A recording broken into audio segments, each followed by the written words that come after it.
వందనాలు తెలియజేస్తూ ఉన్నాం. అపోస్తుల కార్యాలు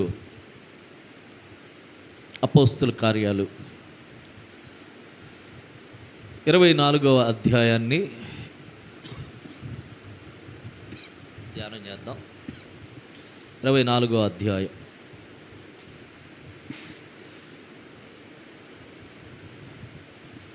పౌలు గారు యెరూషలేమునకు వచ్చినప్పుడు అక్కడున్న యూదులందరూ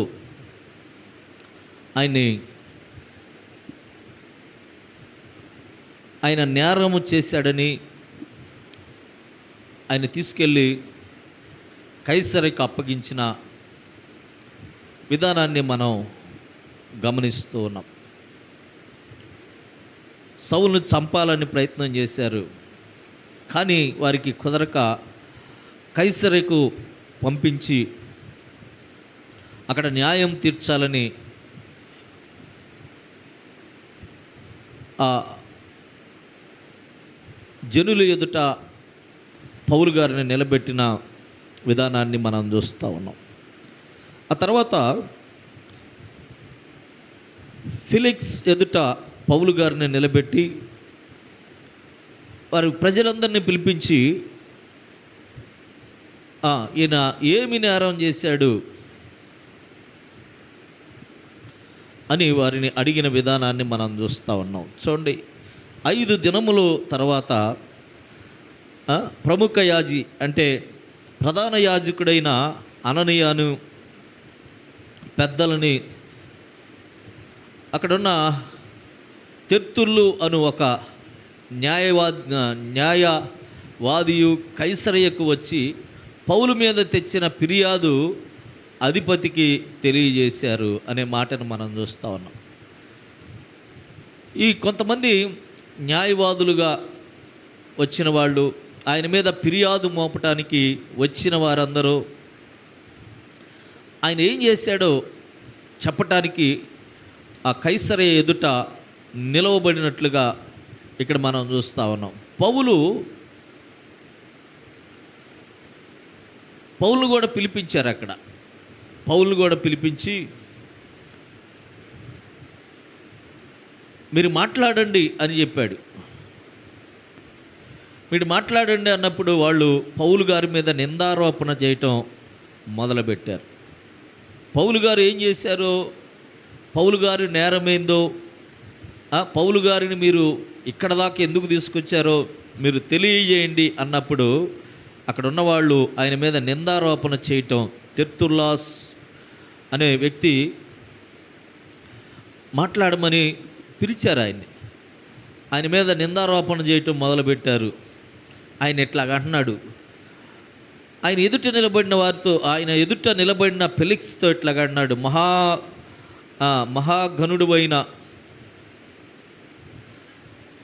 మహాఘనత వహించిన అంటే మహాఘనుడు అయిన ఫెలిక్స్ గారు, మీ వల్ల మేము ఎంతో నెమ్మది పొందుతూ ఉన్నాం. దేశంలో మేమెంతో నెమ్మదిని ఈ దేశంలో అనుభవిస్తూ ఉన్నాం. మీ దూరదృష్టి వలన అంటే మీకున్న ముందు చూపును బట్టి ఇగో ఈ దేశ ప్రజలు సౌభాగ్యం కలిగి సంతోషంగా జీవించగలుగుతున్నాం. మేము అన్ని విధాలుగా అన్ని స్థలాల్లో మేము సంపూర్ణ కృతజ్ఞతతో మీరు చేసిన కార్యాలన్నిటిని బట్టి మేము ఒప్పుకుంటూ ఉన్నాం. మీకు మేము ఎక్కువ ఆయాసం కలిగించకుండా తను ఏం చేశాడో ఆ మాటలను మీకు తెలియజేస్తాం అని పలుకుతున్న ఆ మాటలో 4వ వచనం వరకు చూస్తా ఉన్నాం. 4వ వచనం అంటున్నాడు, నేను తమకు ఎక్కువ ఆయాసము కలుగు చేయకుండా మేము క్లుప్తముగా చెప్పుకొను దానిని తమరు ఎప్పటి వలె శాంతముగా వినవలనని వేడుచున్నాను అంటున్నాడు. మీకు ఆయాసం కలిగించే విధంగా మేము ఎక్కువేం చెప్పం, కానీ తను ఏం చేశాడో దానిని క్లుప్తంగా మీకు తెలియజేయటానికి మేము సిద్ధంగా ఉన్నామని తెలియజేస్తున్నాడు. ఏం చేశాడో చెప్పండి అని అడిగినప్పుడు మేము కనిపెట్టినది ఏమిటంటే, ఈ మనిషి ఎలాంటి వాడంట, పేడ వంటి వాడు అంటున్నాడు. అంటే పేడ అంటే చేడ పురుగు అంటారు కదా, చెట్లకు కనుక ఆ పురుగు పట్టినప్పుడు ఏ విధంగా అయితే ఆ పురుగు ఆ చెట్లని తినివేస్తూ ఉంటుందో, అట్లానే ఇతను యెరూషలేముకు వచ్చి ఇక్కడున్న ప్రజలను చీడబట్టినట్టు పట్టాడు. ఏం పట్టాడంట? చీడబట్టినట్టు పట్టాడు అనే మాటని వాళ్ళు మాట్లాడుతున్నాడు. పౌలు గారు చీడ, ఆయన యూదుడే.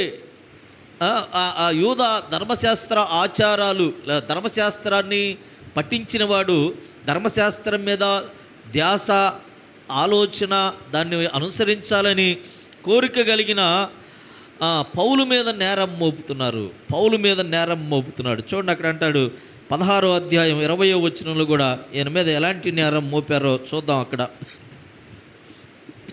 16వ అధ్యాయం 20వ వచనం.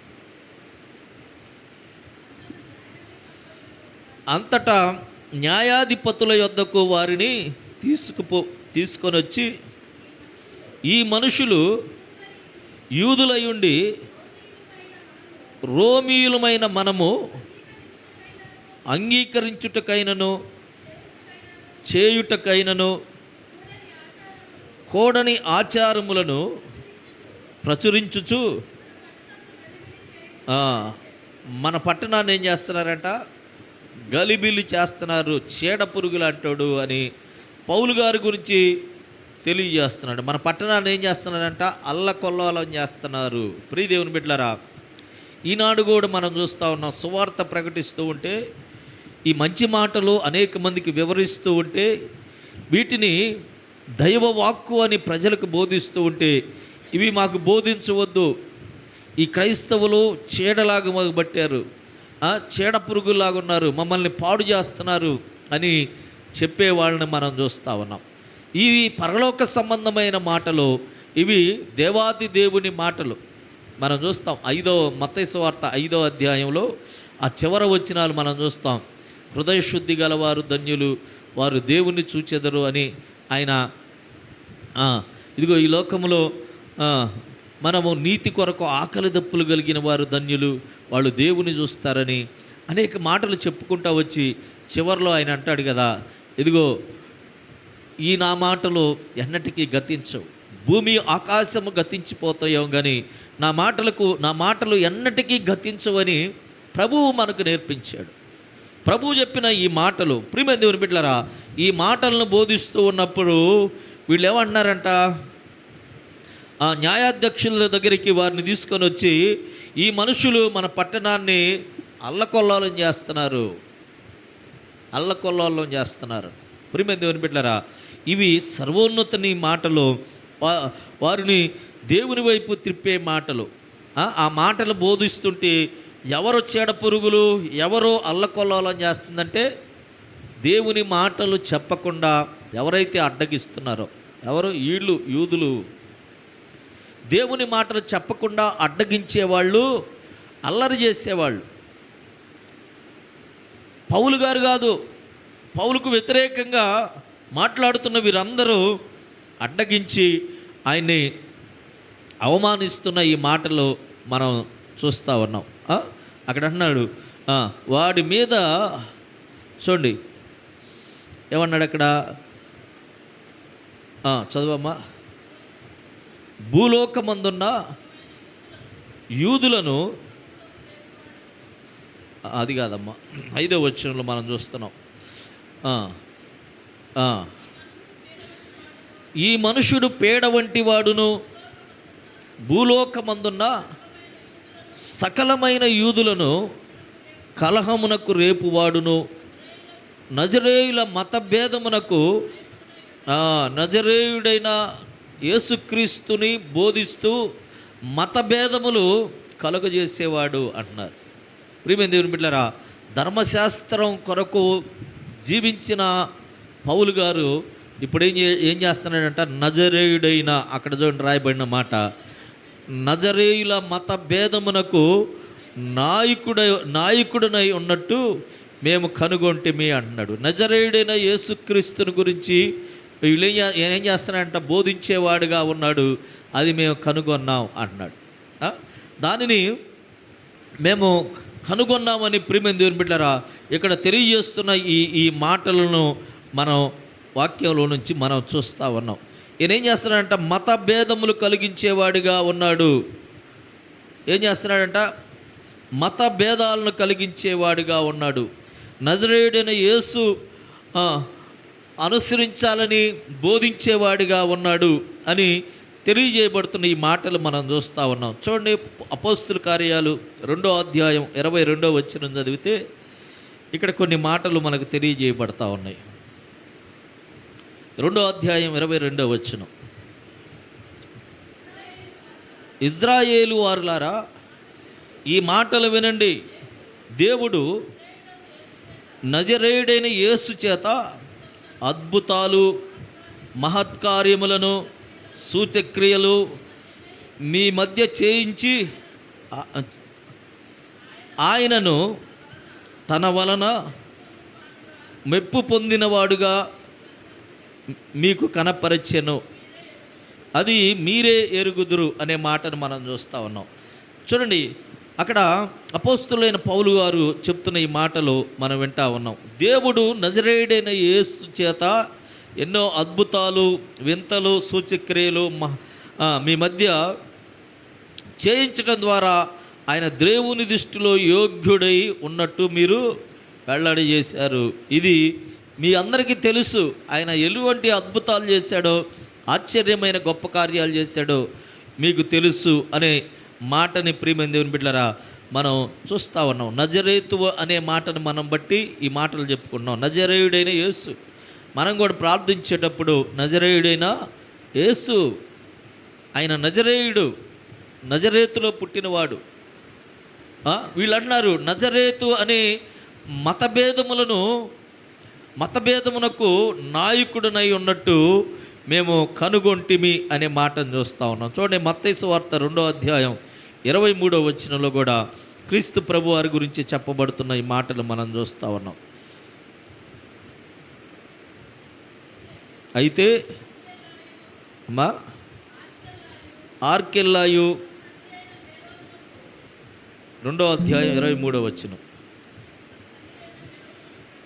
తన తండ్రి అయిన హేరోదునకు ప్రతిగా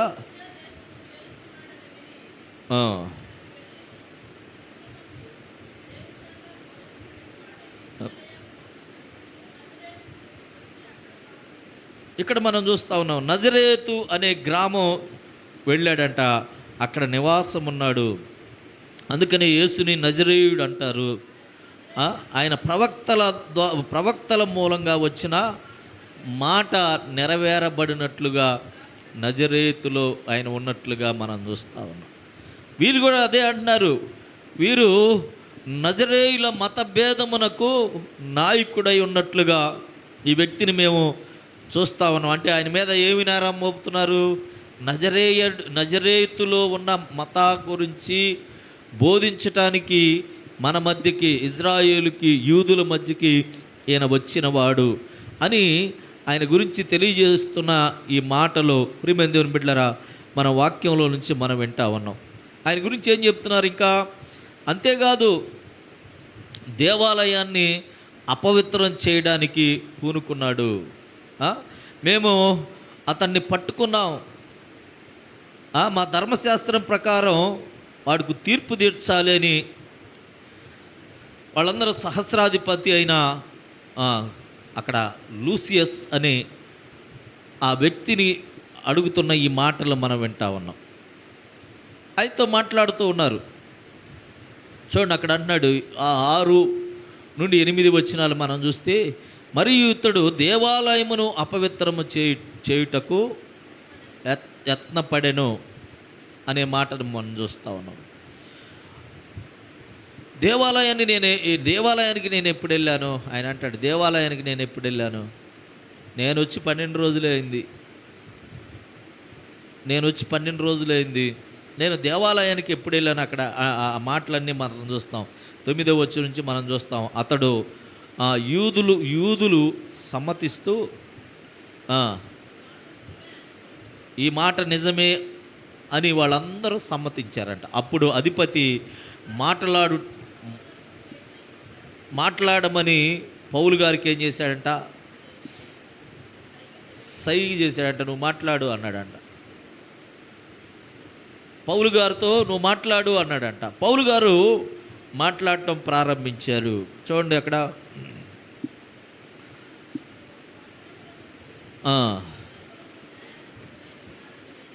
చూడండి పౌలు గారు ఫెలిక్స్ గారితో అంటున్న ఈ మాటను మనం చూస్తూ ఉన్నాం. తమరు బహు సంవత్సరముల నుండి ఈ జనములకు న్యాయాధిపతులై ఉన్నారని ఎరిగి నేను ధైర్యముతో సమాధానము చెప్పుకొనుచున్నాను. చూడండి, మీరు బహు సంవత్సరాల నుంచి ఈ జనుల మధ్యలో, ఈ యూదుల మధ్యలో ఉండి న్యాయం తీరుస్తున్నారని నేను ఎరిగి మీరు న్యాయమే తీరుస్తారని నాకు తెలుసు కనుక ధైర్యంగా మీ ఎదుట మాట్లాడుతున్నాను అనే మాటను మనం చూస్తూ ఉన్నాం. చూడండి అక్కడ అన్నాడు 11వ వచనంలో, యెరూషలేముకు నేను ఆరాధించుటకు వెళ్ళిన నాటి నుండి 12 దినములు మాత్రమే అయినదని తమరు విచారించి తెలుసుకొనవచ్చును. దేవాలయములోనేమి, సమాజ మందిరములోనేమి, పట్టణములోనేమి నేను ఎవరితోనూ తర్కించుట అయినను జనులను గుమిగూర్చుట అయినను వారు చూడలేదు. మరియు వారిప్పుడు ప్రియమైన దేవుని బిడ్డలారా, నేను 12 దినాలైంది నేను ఈ ప్రాంతానికి వచ్చి, నేను ఆరాధించుటకైనా వెళ్ళలేదు. నేను యెరూషలేములో ఆరాధించుటకు నేను వెళ్ళిన నాట నుండి 12 దినములు, నేను ఆరాధించటానికి వెళ్ళిన నాట నుండి 12 దినములు నేను ఎవరితో గుమ్మిగూడలేదు, ఎవరితో మాట్లాడలేదు, అంటే ఎవరికీ దీని గురించి చెప్పలేదు. అయినా కానీ వీళ్ళు ఏం చేస్తున్నారు, నా మీద నేరారోపణ చేస్తున్నారు, నా మీద నింద మోపుతున్నారు. అయినా కానీ ఆయన తనలో ఉన్న ఉద్దేశాన్ని 14వ వచనంలోంచి చెప్తున్నాడు. ధర్మశాస్త్రమందును ప్రవక్తల గ్రంథమందును వ్రాయబడిన ఉన్నవన్నీ నమ్మి నీతిమంతులకును అనీతిమంతులకును పునరుద్ధానము కలగబోవుచున్నదని వీరు నిరీక్షించుచున్నట్టు నేను కూడా దేవుని యందు నిరీక్షణ ఉంచి వారు మతభేదమని పేరు పెట్టి ఈ మార్గము చొప్పున నా పితరుల దేవుని సేవించుచున్నానని తమరు ఎదుట ఒప్పుకుంటున్నాను. నేనేమన్నాను, వాళ్ళు నమ్మినట్లుగానే ప్రతి ఒక్కళ్ళు నమ్ముతారు, మరణం ఉంది, మనము దేవుని ఎదుట నిలబడాలి అనేది వాళ్ళు కూడా నమ్ముతున్నారు కదా. నేను ఆ ఒక్క మాట చెప్పాను, మనమందరం బ్రతికిన వాళ్ళు ఏంది, చచ్చిన వాళ్ళు ఏంది, ప్రతి ఒక్కరూ దేవుని ఎదుట, అంటే పునరుద్ధానులై ఆయన ఎదుట నిలవాలి అని ఒక మాట చెప్పాను. అది నేనేమి సొంతగా నేనేం చెప్పలా, ఆ పైన చెప్పబడినట్లుగా ధర్మశాస్త్రములో ఈ మాటలు ఉన్నవి, ప్రవక్తల గ్రంథాల్లో ఈ మాటలు ఉన్నవి, అవే నేను మాట్లాడాను, వాటినే నేను తెలుసుకున్నాను, వాటినే చెప్పాను. కానీ నేను వేరొక విధంగా నేను వారి ఎదుట నేను చెప్పలేదు అని ఆయన తెలియజేస్తున్న ఈ మాటలు ప్రియమైన దేవుని బిడ్డలారా మనం వింటా ఉన్నాం. ధర్మశాస్త్ర గ్రంథములో ఉన్న వాటిని ఏంటంటే అక్కడ ఒక మాట అన్నాడు చూడండి, ప్రత్యేకంగా ఈ మార్గము చొప్పున నా పితరుల దేవునిని సేవించుచున్నాను అంటున్నాడు. ఇది ఏంటంట, మార్గము అంటున్నాడు. ఈ మార్గము చొప్పున నా పితరుల దేవుణ్ణి సేవించుచున్నానని తమరి ఎదుట బోధిస్తున్నా. నేను ధర్మశాస్త్రము నేను అనుసరించినప్పుడు కానీ, ఇప్పుడు ఆ నజరేయుడైన యేసుక్రీస్తుని గురించి తెలుసుకున్నప్పుడు కానీ, ఇది మార్గము. మనకి ఆ పితరులు ధర్మశాస్త్రంలో వ్రాయబడినవి కానీ, మన ప్రవక్తలు కానీ ఆ గ్రంథాల్లో వ్రాయబడినవన్నిటిని నేను నమ్మాను. నీతిమంతులు అనీతిమంతులు ప్రతి ఒక్కరూ పునరుద్ధానం పొందుతారని ఆ గ్రంథాల్లో వ్రాయబడింది నేను నమ్మాను, అదే బోధించాను అంటున్నాడు. చూడండి 9వ అధ్యాయం 2వ వచనంలో అపోస్తుల కార్యాలు 9వ అధ్యాయం 2వ వచనంలో ఈ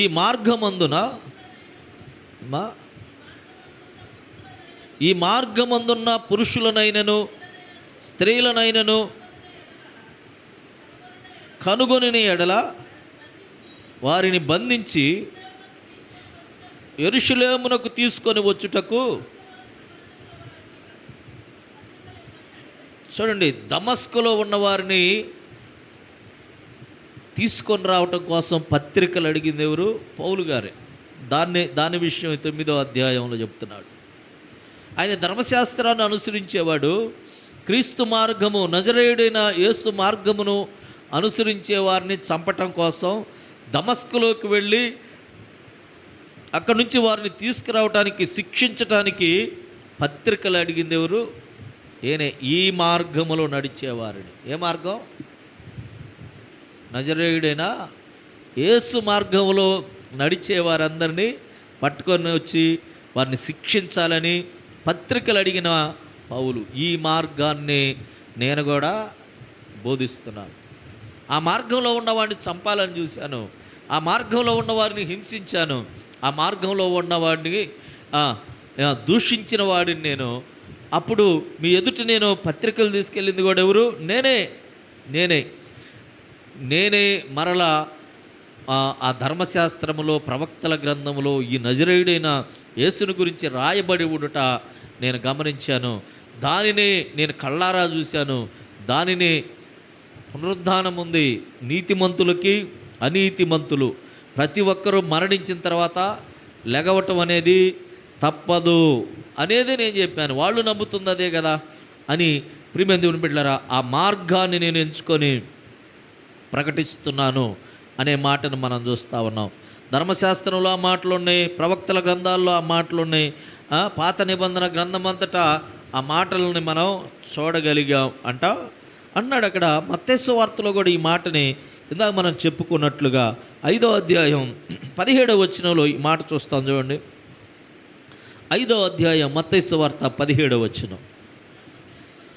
ధర్మశాస్త్రమునైనను ప్రవక్తల వచనములైనను కొట్టివేయవచ్చితనని తలంచవద్దు, నెరవేర్చుటకే కానీ కొట్టివేయుటకు నేను రాలేదు.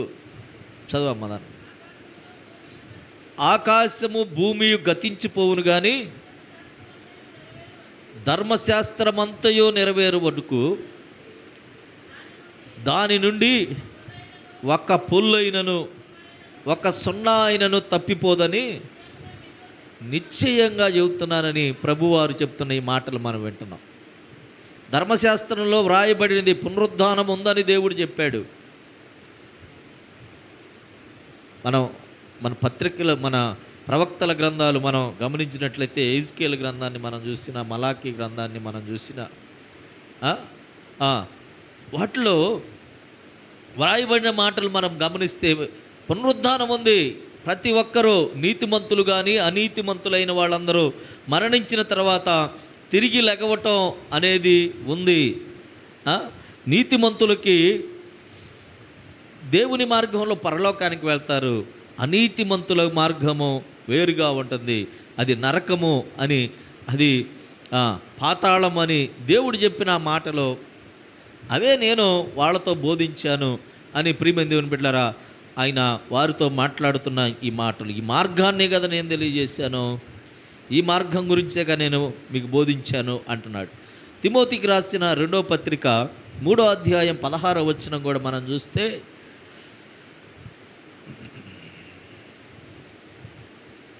తిమోతికి రాసిన 2వ పత్రిక 3వ అధ్యాయం 16-17 వచనాలు మనం చూస్తే, ఈ వాక్యాలన్నీ దేని వల్ల రాయబడినాయి అని మనం పరిశీలన చేస్తే, ఈ బైబిల్లో లేఖనాలన్నీ దైవావేశం వల్ల కలిగినవి. అమ్మా, దైవజనుడు సన్నద్ధుడై ప్రతి సత్కార్యమునకు పూర్ణముగా సిద్ధపడి ఉండునట్లు దైవావేశము వలన కలిగిన ప్రతి లేఖనము ఉపదేశించుటకును, ఖండించుటకును, తప్పుదిద్దుటకును, నీతి యందు శిక్ష చేయుటకును ప్రయోజనకరమై ఉన్నది. ఈ లేఖనాల్లో నుంచి తీసి దైవజనుడు మనకేం చేస్తాడంట? సన్నద్ధమై దైవావేశం వలన ఈ లేఖనంలో ఉన్న మాటలను తీసి మనకి బోధిస్తూ ఉంటాడంట. దేనికి మనం బోధించుకోవాలి? అమ్మా, ఈ మాటలు ఎందుకు మనం పుస్తకాలు తెరిచి నీరసం వచ్చేటట్టు చూసి అటు తిప్పి ఇడి తిప్పి ఎందుకు చేయాలంట? ఎందుకు చేయాలంటున్నాడు? దైవావేశం వలన కలిగిన ఈ మాటల వలన మనకు ఒక ప్రయోజనం ఉంది. ఈ ఉపదేశం వలన మనకు ప్రయోజనం ఉంది. ఏమిటి ఆ ప్రయోజనం అని మనం చూస్తే, ఈ ఉపదేశం వలన మనలో ఉన్న తప్పులు సరి చేసుకోవచ్చు. నీతి న్యాయాలు క్రమశిక్షణ చేయటం కోసం అవి ప్రయోజనకరంగా ఉంటాయి. మనం తప్పు చేసామనుకో, ఇది తప్పు అని లేఖనం చెప్పినప్పుడు ఆ లేఖనాలను బట్టి మనం ఏం చేసుకోవాలి? తప్పు దిద్దుకోవాలి. కఠినం అవ్వకూడదు. ఏం చేయకూడదు? కఠినం అవ్వకూడదు. కఠినం అయ్యేది అది ఎవరి స్వభావం? అయ్యా, ఎవరి స్వభావం? సాతాను స్వభావం. కఠినపరుచుకునే స్వభావం సాతాను కాదు. సాతాను స్వభావం నీతిమంతుల స్వభావం అయితే అది కాదు. వాడు సరిదిద్దుకుంటాడు, నేర్చుకుంటాడు, దానిలో బలపడతాడు, దాని కొరకు ప్రయాసపడతాడు, దానిలో నిమగ్నమై దానికోసం పోరాడతాడు. మనం ఇట్లా కూర్చొని నేర్చుకోవాల్సిన కారణం ఏంటంటే, ఈ బైబిల్ చాలామందికి తెలుసు. బైబిల్ గురించి మనం ఎక్కడన్నా నిలబడి రక్షణ లేని వ్యక్తితో మాట్లాడినా, లేదంటే ఒక లోక సంబంధమైన విషయాల్లో ఉన్న వ్యక్తితో మాట్లాడినా, లేకపోతే చెడు వ్యసనాలకు బానిసైన వ్యక్తితో మాట్లాడినా లేఖనాలన్నీ మనకు చెబుతాడు. కానీ సరి చేసుకో, నువ్వు తప్పు చేస్తున్నావు, త్రాగుడు మానే అంటే మానుకుంటాడా? మానుకోడు. నువ్వు చేస్తున్న వ్యభిచారం మానే అంటే మానుకుంటాడా? మానుకోడు. ఈ లేఖనంలో ఉన్న ఈ మాటలు ఎవరికంటే మనకే. నువ్వు చేస్తున్న తప్పు, మనం చేస్తున్న తప్పు దేవుడి లేఖనాల్లో నుంచి మనకు తెలియజేస్తూ ఉన్నప్పుడు ఆ మాటలను మనం స్వీకరించి ఏం చేయాలంట? తప్పులు సరిదిద్దుకోవాలి. అందుకోసమే ఈ లేఖనాలు దేవుడు మనకిచ్చాడు. అదే అన్నాడు, ధర్మశాస్త్రమందును ప్రవక్తల గ్రంథముల యందును వ్రాయబడి ఉన్నవన్నీ నమ్మి నీతిమంతులకును నేను నమ్మాను, ఆ మార్గాన్నే బోధిస్తున్నాను. మనము నమ్మాం కనుకనే ఈ మార్గంలో నడవటం కోసం దేవుని సన్నిధిలో కూర్చొని దేవుని మాటలను ఆలకిస్తున్నాం. మనలో ఉన్న పొరపాట్లను సరి చేసుకుంటున్నాం. మనలో అనైతికమైన ఆలోచనలు మనలో ఉంటే దేవుని వాక్యాన్ని బట్టి నీతి మార్గంలోకి నడవటానికి ఇష్టపడుతున్నాం. అది దైవ లక్షణము, దేవుని బిడ్డల లక్షణము.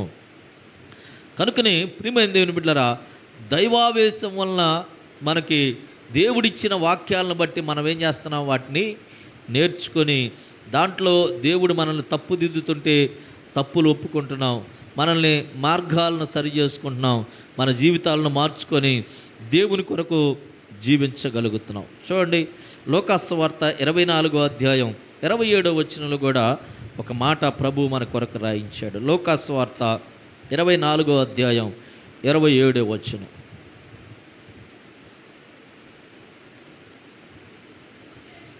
మోషేయు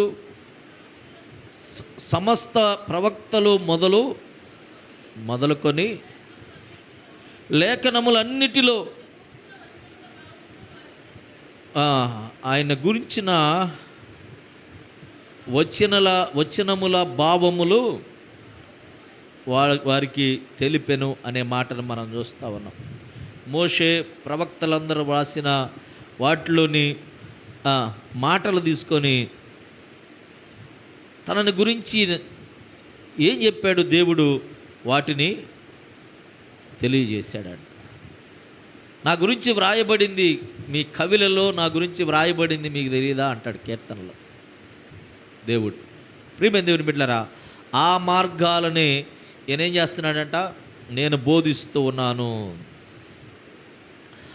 ఆ లేఖనాలని నేను నమ్ముతున్నాను, ఆ ధర్మశాస్త్రాన్ని నేను నమ్ముతున్నాను, ఆ ప్రవక్తలు రాసిన గ్రంథాలను నేను నమ్ముతున్నాను. అందుకని నేను కూడా అదే మాట చెప్పాను అని పౌలు గారు ప్రియమైన దేవుని బిడ్డలారా తెలియజేస్తున్న ఈ మాటలు మనం వింటా ఉన్నాం. 16వ వచనం అంటాడు, అందుచేత నేనను దేవుని ఎడలను మనుషుల ఎడలను ఎల్లప్పుడూ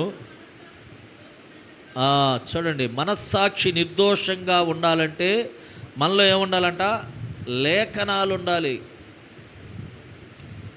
మన కడుపులో నుండి జీవధారలు బయలుదేరాలి. అలాంటి వాళ్ళలో కల్మషం ఉండదు. అటువంటి వారిలో హృదయము చెడిపోదు. వారిలో ఎటువంటి ద్వేషం కూడా కనపడదు. అందుకని అన్నాడు, నేను ఆ వాక్యాలను బట్టి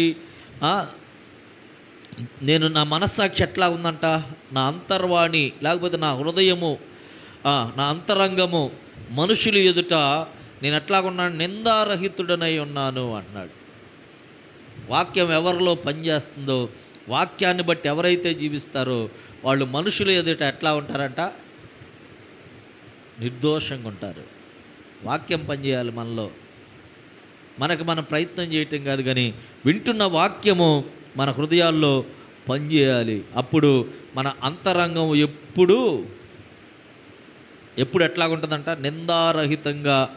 నిందారహితంగా మన హృదయం ఉంటుందని ప్రియమైన దేవుని బిడ్డలారా, దేవుని మాటలు మనం వింటున్నాం. పౌలు గారు ధైర్యం కూడా అదే. పౌలు గారు దేవుని వాక్యాన్ని బట్టి నడిచేవాడు కనుక నా మనస్సాక్షి నిర్దోషమైనదిగా ఉండునట్లు అభ్యాసము చేసుకొనుచున్నాను అన్నాడు. అభ్యాసం చేస్తాడంట, వాక్యాన్ని నేర్చుకుంటా ఉన్నాడు. నేర్చుకోవాలి. వాక్యం కూర్చోవాలి. వాక్యం ముందు కూర్చుంటే నువ్వు కనుక దాన్ని నేర్చుకోవాలన్న ఆ దృక్పథం నీలో ఉంటే, దాని మీద ఆసక్తి నీలో ఉంటే, ఎన్ని గంటలైనా దాని మీద ఫోకస్ చేస్తావు, దాని మీద ధ్యాస పెడతావు. చాలామందిని మనం చూస్తాం, దేవుని సన్నిధికి వచ్చినప్పుడే బైబిల్ తెరుస్తారు, ఇళ్ళకి పోయిన తర్వాత దాని గురించి పట్టించుకునే వాళ్ళు ఉండరు. అందుకనే వాళ్ళ మనస్సాక్షి, ఎవరైతే వాక్యం చదవరో, ఎవరైతే వాక్యాన్ని ధ్యానించరో వాళ్ళ మనస్సాక్షి ఎట్లా ఉంటుంది? చెడిపోయింది, పాడైపోయింది. ఇందాక చెప్పాడు కదా, ఏమైందంట, ఈ వ్యక్తిని బట్టి చీడపురుగు అంటున్నాడు. ఎవరి హృదయంలో వాక్యం ఉండదో వాళ్ళు ఎలా ఉంటారు? చీడపురుగుల్లాగా ఉంటారు. చీడపురుగులు అంటున్నాడు. చీడపురుగులాగా ఉండటానికి కాదు దేవుడు మనల్ని ఉంచింది. మనల్ని నిందారహితులుగా, మంచి అంతరంగం కలిగిన వారంగా, మంచి మనస్సాక్షి కలిగిన వారంగా నేను ఆ వాక్యాన్ని బట్టి నేను ఉంటున్నానని పౌలు గారు తెలియజేస్తున్న ఈ మాటలు మనం వింటున్నాం. కొన్ని సంవత్సరములైన తర్వాత నేను నా స్వజనులకు ఏం చేస్తున్నాడంట? దాన ద్రవ్యములను కానుకలను అప్పగించుటకు వచ్చి తిని అన్నాడు. ఆయన ఎక్కడి నుంచి వెళ్ళాడు? యెరూషలేము నుండే వెళ్ళాడు. యూదుల మధ్యలో నుంచే వెళ్ళాడు. అనేక మందికి సువార్త చెప్పాడు. ఇప్పుడు ఏం చేయడానికి వచ్చాడంట ఆయన అక్కడికి? ద్రవ్యం అంటే ధనం. ఇక్కడున్న ప్రజలకి, ఇక్కడున్న క్రైస్తవులకి, ఇక్కడ దేవుణ్ణి బట్టి నడుచుకుంటున్న వారికి సహాయం చేయటానికి నేను మరలా వచ్చాను. దేవునికి స్తోత్రం, హల్లెలూయా. ప్రియమైన దేవుని బిడ్డలారా, సహాయం చేయటానికి నేను ఇక్కడికి వచ్చాను. నేను కొన్ని సంవత్సరాల తర్వాత నా స్వజనుల దగ్గరికి వచ్చాను అనే మాటను మనం చూస్తా ఉన్నాం. మొన్నే మనం చెప్పుకున్నాం, సండే రోజు దాతృత్వం కలిగి ఉండాలి మీరు అని సంఘాలకు బోధించాడు ఆయన. సంఘాలకు బోధించాడు, మీరు దాతృత్వం కలిగి ఉండాలి. లేనోళ్ళు ఉంటారు, బలహీనులు ఉంటారు, వాళ్ళందరికీ మనం ఏం చేయాలి? సహాయం చేయాలి. క్రైస్తవం అంటేనే సహాయం చేసేది.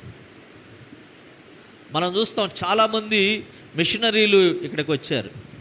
వాళ్ళు చేసేది ఏంటంటే మనలాగనే ఏదో ఒక పని చేసుకునేవాళ్ళు, మనలాగనే ఏదో ఒక పని చేసి, కూలి పని చేసేవాళ్ళు కూడా ఒక 6 నెలలు పనిచేసి ఆ డబ్బు తీసుకొని 6 నెలల్లో సేవ చేసేవాళ్ళు. అనేక మందికి పంచిపెట్టేవాళ్ళు, అనేక మందికి సహాయం చేసేవాళ్ళు. ఇల్లు లేని వాళ్ళకి ఇల్లు సహాయం చేసేవాళ్ళు. అంతేకాదు, మనకి సండే స్కూల్ పిల్లలకి గిఫ్ట్స్ ఇచ్చేవాళ్ళు. అక్కడ అనౌన్స్ చేసేవాళ్ళు అన్నమాట, పలానా ఇండియాలో పూర్ పీపుల్స్ ఉన్నారు, వాళ్ళకి మనం బహుమతులు పంపించాలి, మీరు తీసుకురండి అంటే వాళ్ళు దాతృత్వం కలిగి వాళ్ళ మెడలో ఉన్న చైన్లు వేసేవాళ్ళు, వాచీలు వేసేవాళ్ళు, వేసి వాళ్ళు ఒక ప్యాకింగ్ చేసి తీసుకొచ్చి అక్కడ ఇచ్చేసేవాళ్ళు. అవి అంతే తీసుకొచ్చేవాళ్ళు, అంతే తీసుకొచ్చి ఇక్కడ వచ్చిన వాళ్ళకంట, చిన్నపిల్లలకి, అందరికీ, పేదవాళ్ళందరికీ పనిచేసేవాళ్ళంట.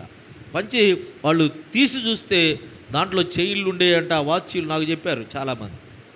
మనం దీంట్లోకి వచ్చి పిల్లల్ని అక్కడికి తీసుకొని వెళ్ళిన తర్వాత వాళ్ళు ఏం చేస్తారంటే కొంతమంది ఇవి దీనికి సంధానకర్తలు ఉంటారు కదా, ఈ ప్రోగ్రాం మన ఇండియాలో చేసేవాళ్ళు వాటిని ఓపెన్ చేసి విలువైన వస్తువులన్నీ తీసుకుంటున్నారని వాళ్ళకి తెలిసింది. విలువైనవి కానుకలుగా పేదలకు ఇవ్వాలని వాళ్ళు దాతృత్వం కలిగి చైన్లు ఇచ్చేవాళ్ళు, వాచీలు ఇచ్చేవాళ్ళు, మంచి బట్టలు ఇచ్చేవాళ్ళు, దుప్పట్లు ఇచ్చేవాళ్ళు. బ్యాగ్ తెచ్చుకొని చూస్తే అవి ఉండేవి.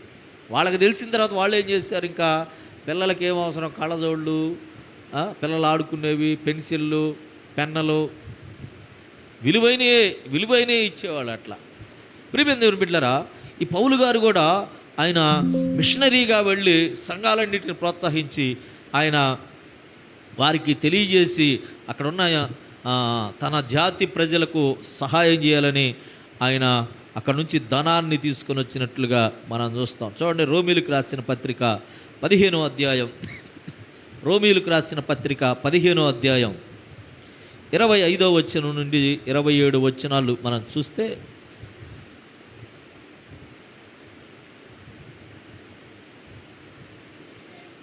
అయితే ఇప్పుడు పరిశుద్ధుల కొరకు పరిచర్య చేయుచు యెరూషలేమునకు వెళ్ళుచున్నాను.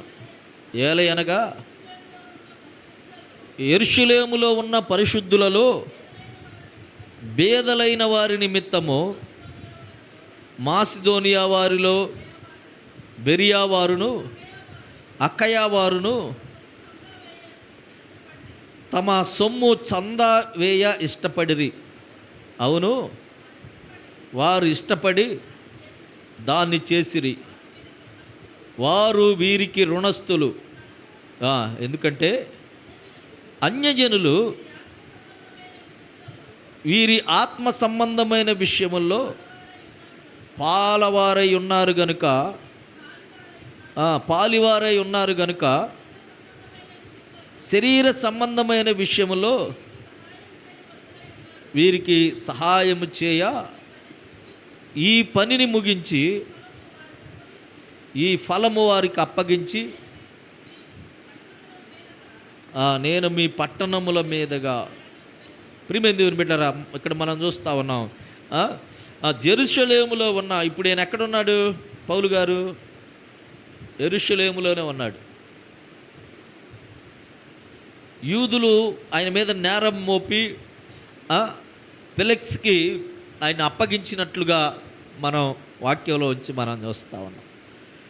ఇక్కడున్న మాసిదోనియా వాళ్ళు, అక్కయ వాళ్ళు వారు ఇష్టపూర్వకంగా పేదలకు సహాయం చేయటం కోసం వారు తమ ధనాన్ని ఇచ్చినట్లుగా వాక్యంలోంచి మనం చూస్తాం. ఇది క్రైస్తవుల మనస్సు, క్రైస్తవులకి ఉండే మనస్సు.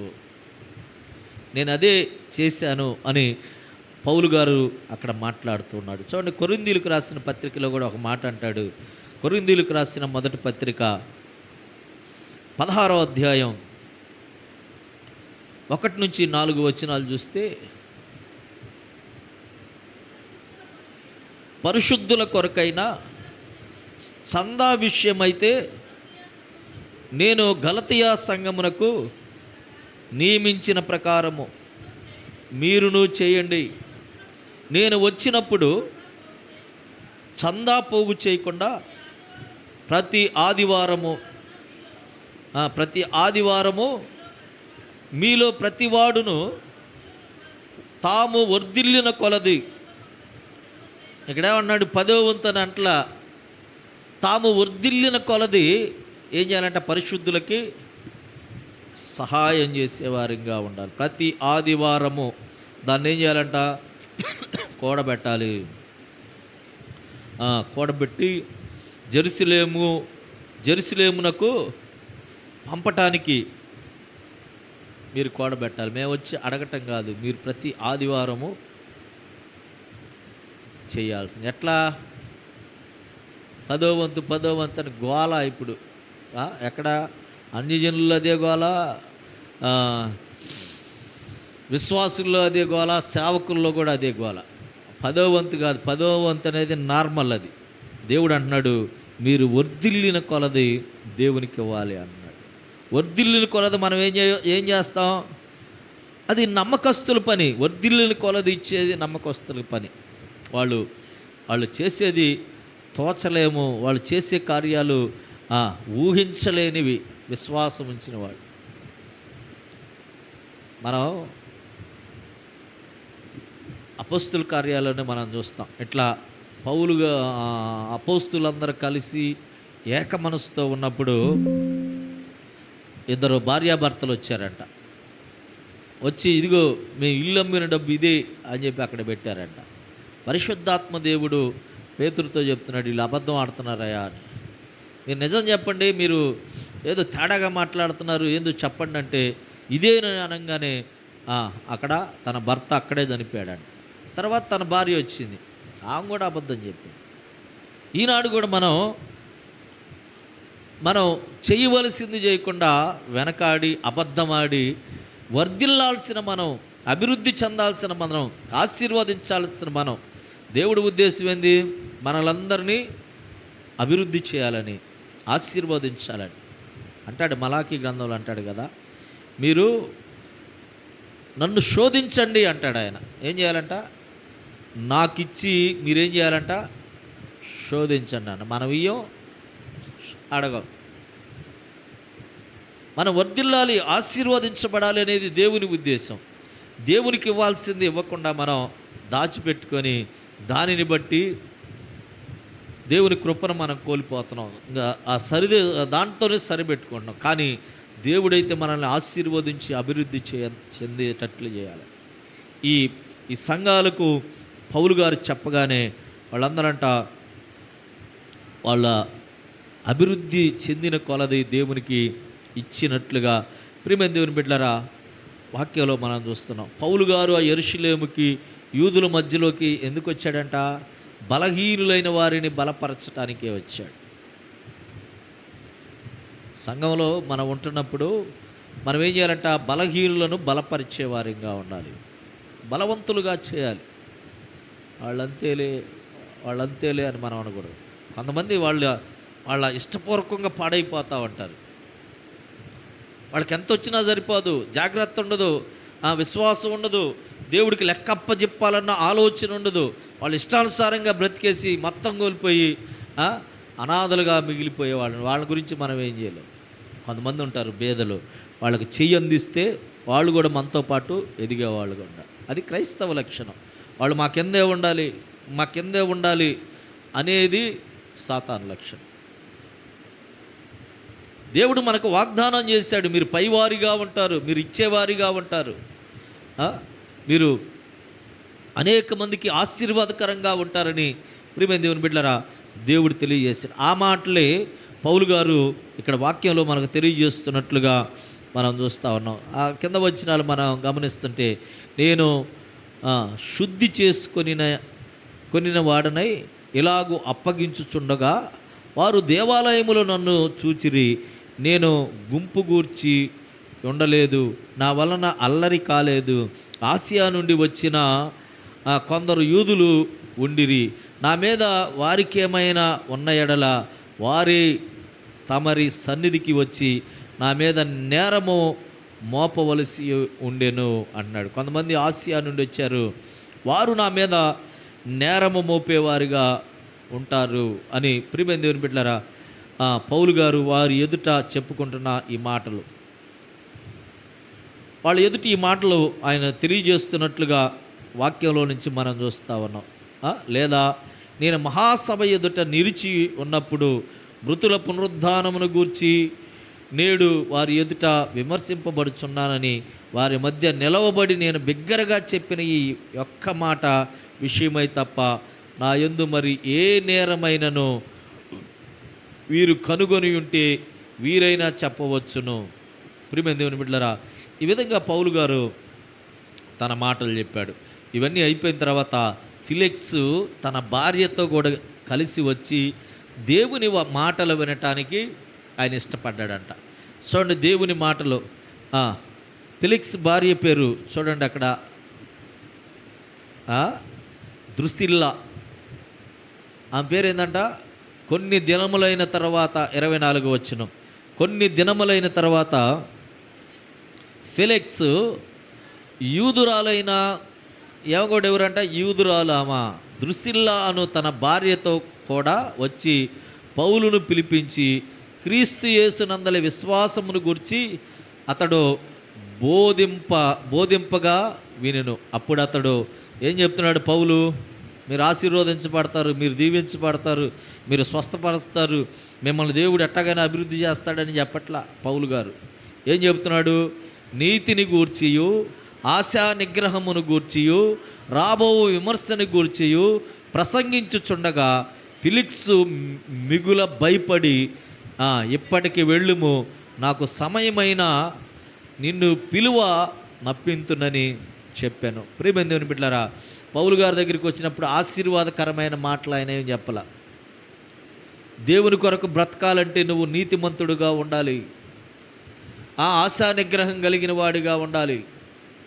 ఇదిగో రాబో విమర్శను గురించి ఆయన ఎదుట ప్రసంగించినప్పుడు ఆయనలో ఏం కలిగిందంట, భయం కలిగింది.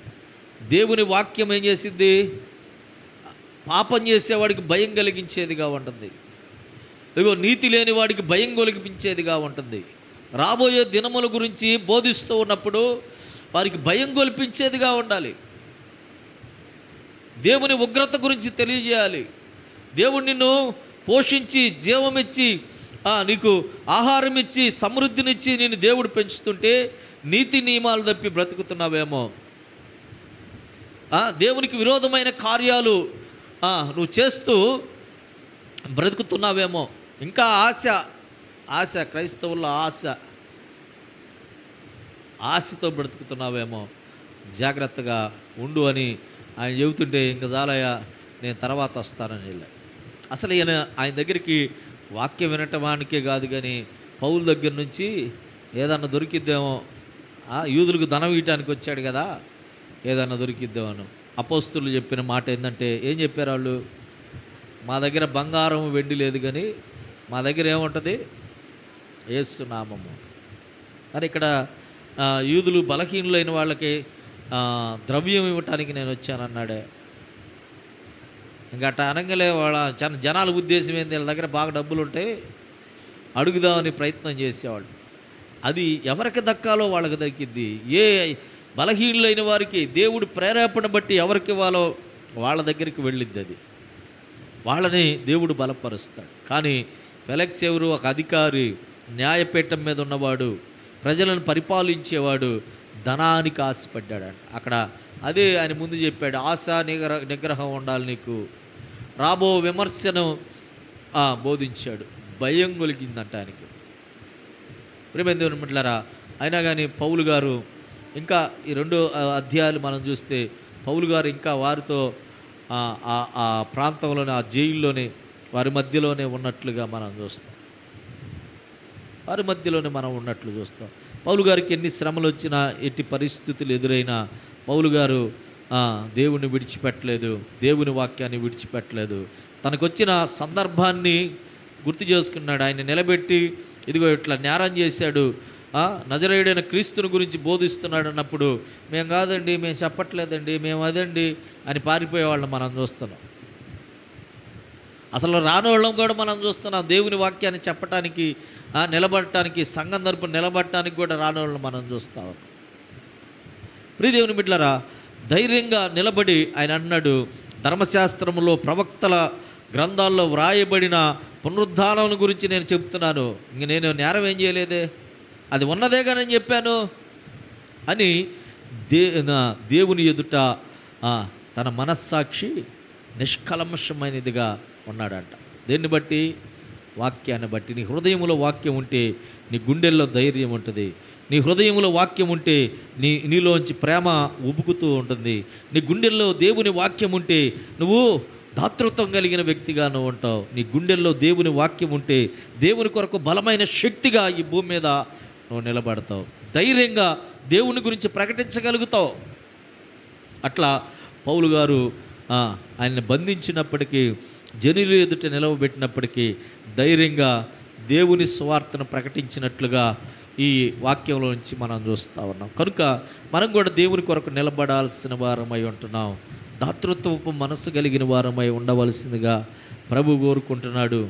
ఇదిగో సంఘంలో బలహీనులైన వారికి, ఇదిగో మన సహోదరులైన వారికి మనం ప్రోత్సహించే వారిగా ఉండాలని దేవుడు కోరుకుంటున్నాడు. కనుక మనమందరం ప్రార్థన చేద్దాం, తలలు వంచుదాం, మోకరిల్లుదాం, దేవుని వాక్యాన్ని హృదయంలోకి స్వీకరించుదాం. ఇదిగో దేవుని కొరకు బలమైన కార్యములు మనం జరిగించేవారిగా ప్రభు కొరకు నిలబడదాం. పౌలు గారు